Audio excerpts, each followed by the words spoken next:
Luto tayo ng sigang na maya-maya. So, gigisa muna ako ng luya, bawang, sibuyas, and then kamatis. Yan, lutuin lang natin ng maigi yung ating ricado. Tsakain natin ilagay yung ating isda. Hindi ko na siya pinirito, pero mas masarap sana kung pipirituin mo yung maya-maya bago mo siya isigang. Kaso yan na, direkta na natin iluto sa tubig. So balik na rin lang natin yung isda.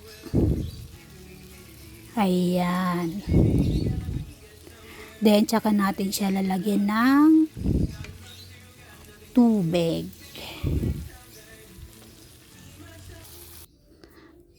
Tapos timplahan lang natin siya ng salt, pepper, and then takpan natin.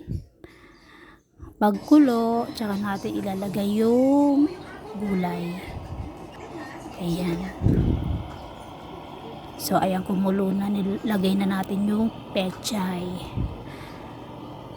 And then lalagyan din natin siya ng pangsigang, tamarind, and then siling panigang. So ito na yung aking sinigang na maya-maya.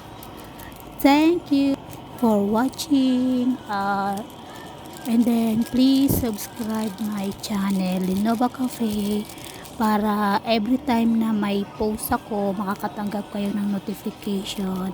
Thank you po.